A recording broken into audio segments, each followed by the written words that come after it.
Good morning, boys, girls. Welcome back. Today is restart day 8, chapter 16 and 17. Before we get started, you have a social studies quiz today. Make sure you're getting that done. You can use the notes we posted on Google Classroom to do that.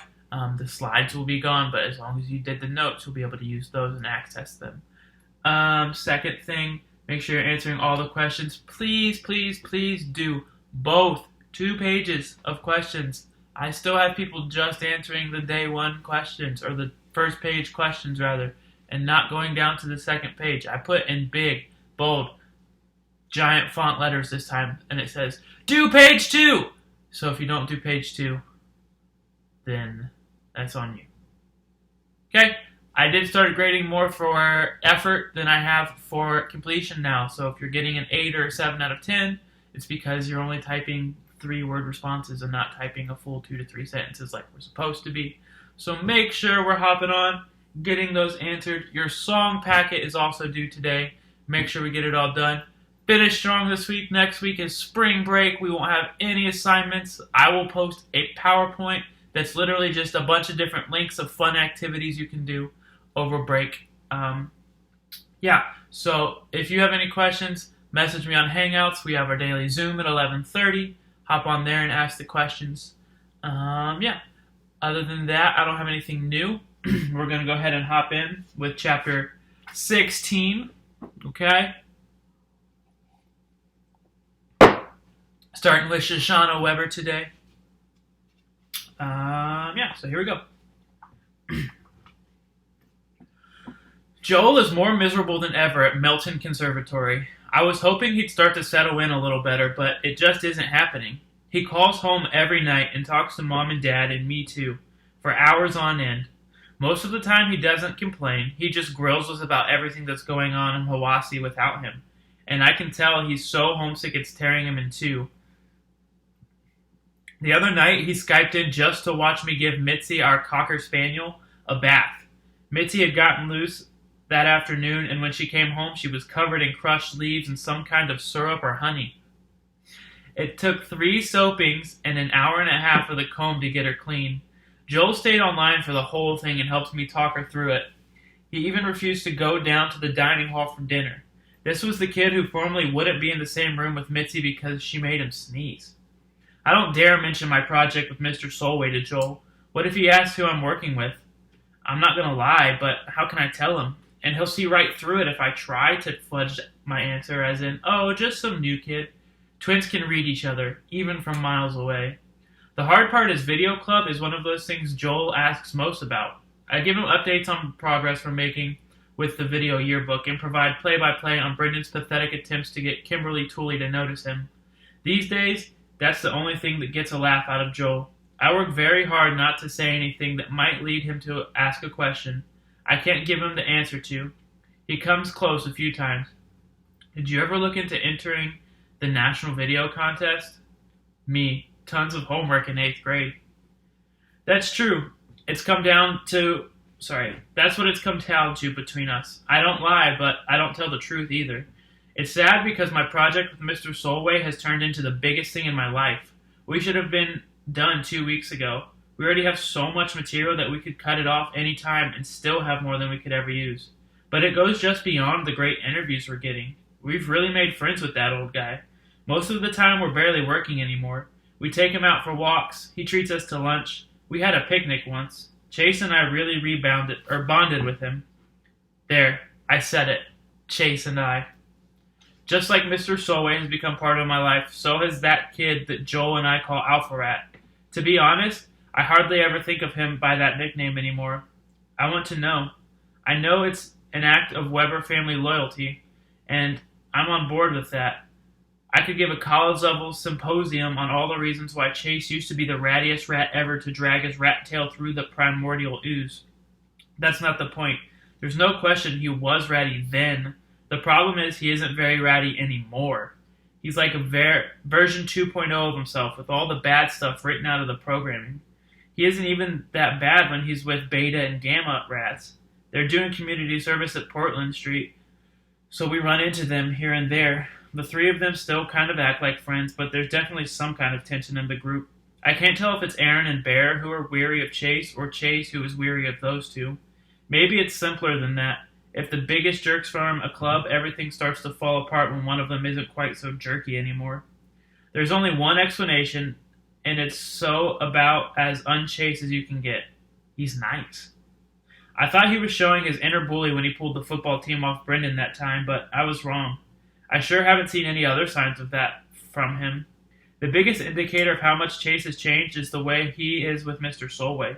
The Solways never had kids, so Chase has almost become the grandson the old guy never had. At first, I think Chase was just impressed by the Medal of Honor recipient, but it's gone way beyond that now. As much as Mr. Solway likes me too, the real bond is between him and Chase. I'll always be your friend, and occasionally when Mr. Solway forgets, your girlfriend. The first time he called me that, Chase turned the color of a mature eggplant. I'll bet I was even darker purple than that. She's not my girlfriend, Mr. Solway, Chase mumbled in embarrassment. She's just, and he clammed up again because he was about to say a friend, but he was afraid I'd get mad at him for that. Back then, I probably would have. I'm not so sure today. We're in video club together, I supplied. The old guy rolls his eyes. You keep telling yourself that. Just because Mr. Solway is no longer the hermit of Portland Street doesn't mean he's all sweetness and light. He's still a pretty crusty guy who speaks his mind and doesn't worry about who might disagree with him. He barks arguments at TV news commentators he believes are idiots and watches sitcoms with a straight face to prove they're not funny.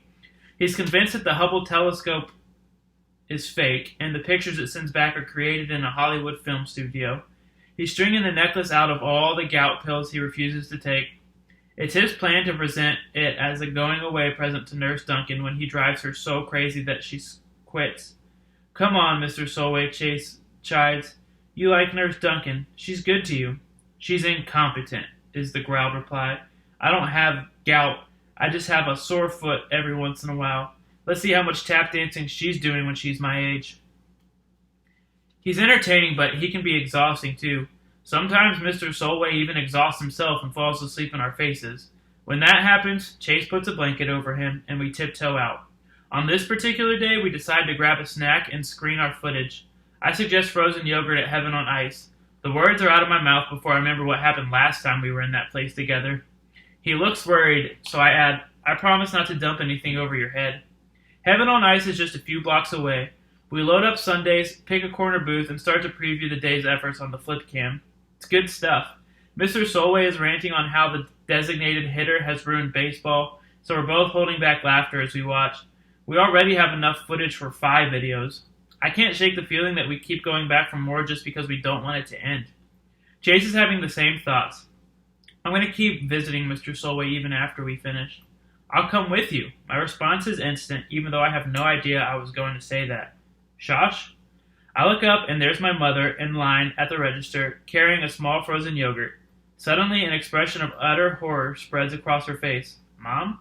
What's wrong? Then I realize that she's just recognized the person that I'm with. Our heads together as we watch the tiny flip cam screen. I never told anybody in my family who my partner is for the video contest, so I know how they must seem to Mom. That I'm cozied up, practically cheek to cheek with the horrible bully who made Joel's life so unbearable and forced him out of town. It's not what it looks like, I blurt. Her expression is carved from stone. The car's outside. I'll drive you home. But Mom, I said get in the car. Chase stands up. Miss Weber? She's been quiet up to now, but being addressed directly by Chase is too much for her. How dare you speak to me? She sees her entire body shaking. Everyone in my family is off limits to you. If I had my way, you and your filthy friends would be in juvenile hall. I speak up again. This is my fault, not his. If you have to blame someone, blame me. I am blaming you, she hustles me out the door, tossing over her shoulder at Chase. Stay away from my daughter. Can't we talk about this, I plead. Oh, we'll talk about this, she agrees. Trust me, by the time we're through, your ears will be blistered. We're halfway home before either of us realizes that she never paid for her frozen yogurt cake. Mom calls Dad, who actually leaves work early to come home and talk to me. It's as if they've discovered I have a secret criminal life, like I'm counterfeiting $100 bills on a printing press behind the old ski suits in the basement. He tries to sound reasonable. We want you to be free to discover who you are. We've never put limits on that. Until now, I finish sarcastically. We never had to, my mother explodes. Look, Shosh, you know us. We don't tell you who to be friends with. But him? He's the worst kind of bully. The kind who ruins lives. Your brothers, for one. We're not friends, I defend myself. At least, we didn't start out that way. Chase is in video club now.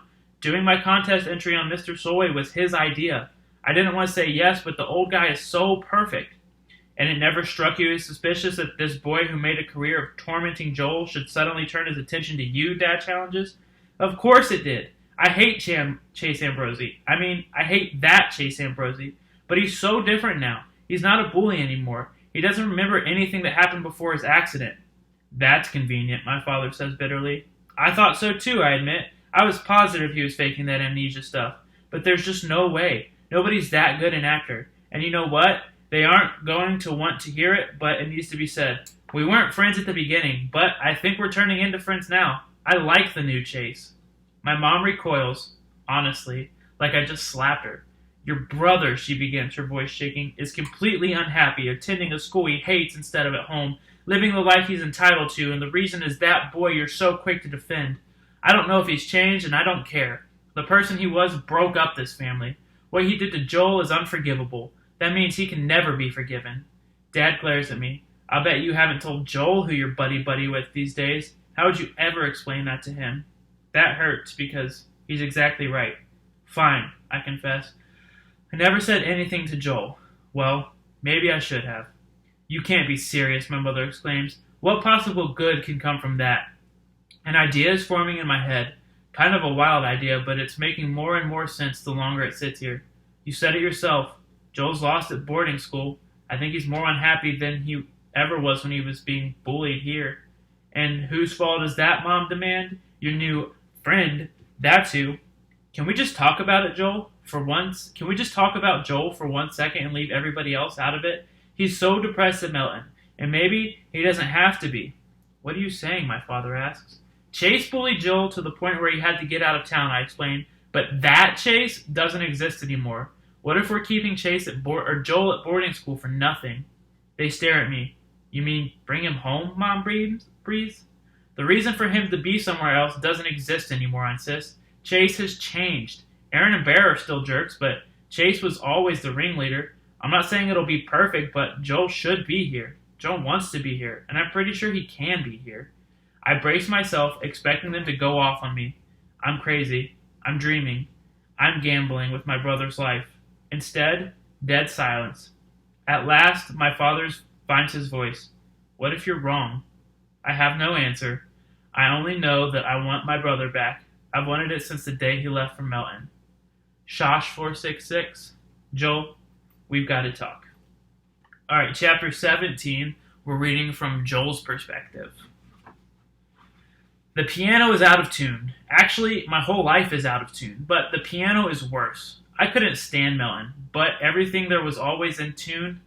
Everything there was always in tune. It had to be. All the kids had perfect pitch. The instruments were maintained at the highest level. Even the wrought iron gate outside the facility building squeaked a perfect B flat. I have perfect pitch too, so I know. I'm proof that just being qualified to attend a musical conservatory doesn't mean you should go there. I love the piano, but not enough to care about it the way people at a school like Melton do. I want to use it to make music, not mind meld with it. There, it's never enough to play an instrument. You have to live it, breathe it, taste it, compose it, understand it inside and out. You even have to empathize with it, like it's another person. Honest. I hated it. I hated living in a dormitory and sharing a bathroom with 11 other guys. I hated my roommate and his violin and his asthma and whistling sound he made when he slept. D above high C. What I hated most about Melton was the reason I had to go there. To be fair, it wasn't Melton's fault that I was forced out of my town, out of my home by 3 morons, or even though everyone knew those 3 were juvenile delinquents, I was the one who had to suffer. And now I'm supposed to believe that the leader of the 3, Alpha Rat, is a good guy because he fell on his head? Fine, whatever gets the job done. I'm home, and out-of-tune piano is a small price to pay for it. I'm back where I belong. I'm happy, but be careful what you wish for. At Melton, I miss Mitzi so much it was almost a physical pain. That dog drives me crazy. I know she's glad to see me, but she won't leave me alone. I'm always covered in dog hair, which makes me sneeze. And when I kick her out of my room, she just lies outside the door whining. F sharp. My parents are so guilty and conflicted about what happened that they're smothering me. They wait on me hand and foot like I'm helpless. And while it's great to be back with Shosh, she's giving me an uneasy feeling. For one thing, she has entirely too much to say about a certain alpha rat. Chase thinks Brendan is going to break his neck shooting a YouTube video. Mr. Solway threw jello at Chase for letting him win at arm wrestling. Chase kept the camera steady while Hugo interviewed the school bus driver, even when they went over the railroad tracks. I blow my stack. Chase says, I mimic savagely. Chase has said enough for one lifetime. She's patient and understanding. There's another annoying thing. Why does everyone have to be so patient and understanding? One of the perks of living at home should be arguing with your family. Wait till you see him at school on Monday. You won't believe how different he is. I don't care how different he is, I say honestly. I don't plan to have anything to do with the guy. But you're going to have to deal with him sooner or later, she says. You're coming back to video club, right? Chase is part of that now. Good for him. Her expression turns sympathetic. I get it. You're nervous. Well, obviously I'm nervous. I haven't set foot in that school for months, and my memories from them are not good. There's something about being bullied that you could never explain to someone who hasn't had it happen to them. It's worse than the sum of rotten things that are done to you. Even when no one is bothering you, you're still under attack because you're dreading the next strike, and you know it can come from anywhere at any time. You get so paranoid that with every single step, you're half expecting the floor to yawn open and swallow you whole. I've got to the point where the only place I felt safe was at the piano, until the night the piano blew up in my face and there was no safe place anywhere. That was my all-time low, and I forgive Mom and Dad for deciding Melton was the answer. I'm a little better now, but only because Melton was so lousy that even coming back to this is an improvement. When a bunch of jerks see you as a victim, that's on them. But when it goes on so long that it's how you see yourself, it's very hard to climb out of that hole. The hole sees deeper on Monday morning, when Shosh and I get out of the car, and Hawassi Middle School is right there. I know bricks and concrete are incapable of evil intent, but I can't shake the feeling that the building itself is out to get me. Dr. Fitzwallace reaches out to my parents last week. He offered to meet with me this morning before homeroom. I said no. I just print my class schedule at home. I think he wants to reassure me that he has my back. Big deal. He had my back before, and what good did it do? Short of Secret Service bodyguard, there's no way to protect anyone 100%. Sooner or later, you're always going to end up in a lonely hallway or deserted locker room. Shosh rounds on me. You ready for this? I'm not ready, but I nod. Then we're in, surrounded by all those kids. I forgot the therm of the school this big. A chaotic buzz of sounds, too many to assign a single note to or even a whole chord. A handful of faces turn my way, registering surprise at my return. I hear the occasional whisper, "It's him," or "Joel's back," or "You know the guy whose piano exploded?" I catch a couple of kind-hearted looks, and even a hostile one from a big kid who must be a football player. Mostly, though, nobody sees me at all. Or worse, they never even noticed I was gone. I think that makes me madder than anything else. I went through the worst part of life, was bullied so bad that I had to leave town, and it never popped onto most people's radar screens that baloney from guidance counselors about we're supposed to be a community. Yeah, right. This is how bullies like Chase and Rosie get away with what they do, because their victims are invisible. I know my screen went black. Am I still recording? Sweet. Speaking of bodyguards, Shosh thinks she's mine because she stayed glued to my side. Add that to the list of humiliations that doesn't need padding. My sister is convinced she has to fight my battles for me. Don't you have to get to homeroom, I ask her, fighting to keep exasperation out of my voice. Oh, I figured I'd stay with you, just for today. I haven't seen Mr. O'Toole in a while. I interrupt her. Go away, Shosh. She looks worried. Are you sure? No, I reply honestly, but you can't hang off me forever. What happens when I have to go to the bathroom? Well, I figured I could wait outside. Go away, I repeat. Classes are okay, I guess. No different than Melton. Math is math, regardless of whether or not you're learning it from a world-class French horn player. A few kids ask where I've been. Those who know have questions about what boarding school is like. Brendan Espinoza updates me on his YouTube career, and I congratulate him on Leaf Man, which is up to over 4,000 views. Not exactly viral yet, but his biggest audience so far. He tells me about Video Club. Kimberly Tooley is a member, although she never struck me as the type. He talks about her a lot, so I suspect he has some kind of crush going on. The biggest news is your sister's entry for the National Video Journalism Contest, Brendan enthuses. We've been screening the footage, and it's awesome. They're doing a great job editing now. Shoshana and he falls silent. Yeah, I know who her partner is. Joe, you're not going to believe how different he is. It's like he split open his head and when he fell off the roof, and they put in a whole new brain. So I've heard. Bad enough I have to listen to Shosh sing in Alpha Rat's praise. It never occurred to me that the entire video club would turn out to be fans too. I passed by Chase in the hall once, and the sight of his face nearly makes me jump out of my skin. But here's the thing. He looks right through me like I'm not even there. Maybe he really does have amnesia and doesn't recognize me. Well, I recognize him. He's the jerk who did his best to ruin my life last year. I have no choice but to run into Beta and Gamma Rats. They're in my Spanish class 7th period. Look who came crawling home to mommy, Bear sneers at me. I'm paralyzed. It's worse than a near miss with Chase in the hall because it proves that nothing has really changed. Are these my only two choices? This or Melton? Aaron grabs Bear's arm and drags him to the seat in the back. Leave it, man. You want to get in even more trouble thanks to this loser?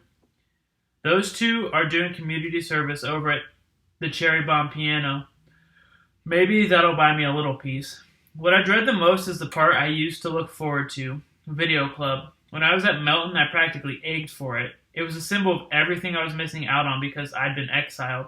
But now all I can think of is what I'm going to come face to face with him. When I get to Miss DeLeo's room, the lights are out and eyes are on the smartboard. I assume that this is my sister's famous video project, and the old guy on the screen is that Mr. Solway I've heard so much about. He's describing a scene from the war, and everyone is completely enthralled. Miss DeLeo notices me first and pauses the video. She comes over to the doorway to greet me. Joel, it's so good to have you back. They crowd around me, all the members. There are a couple new faces like Kimberly, but most of them are old friends. It's a nice welcome. I can't enjoy it though because I know he's there, hanging back, waiting his turn. Shosh performs a formal introduction like I don't know the guy who turned my life into a horror show, but of course it isn't for me. It's for him. Chase, I don't think you remember my brother, Joel. He looks 10 times more miserable than he ever made me. I don't even know what to say to you, he begins in a voice I barely recognize as his arrogant alpha rat bravado. I have no memory of any of the things I did to you, and I can't undo them, but I want to tell you I'm really, really sorry. Up until this moment, I had no idea how I'd react to meeting Chase Ambrosi again after all these months. Now I know. I completely believe that he has amnesia and can't recall the stuff that happened between us. I believe he's changed, and he honestly regrets what he did. And I know something else. It doesn't make any difference. None. Zero. Zilch. I still hate his guts. Alright. That's where we're going to end for today, y'all. Make sure we are getting those questions done. There are 2 pages. Do both pages. Please. Other than that, have a great day. This is your last assignment until after spring break. So enjoy spring break. We'll pick up on our book where we left off last time. See you guys.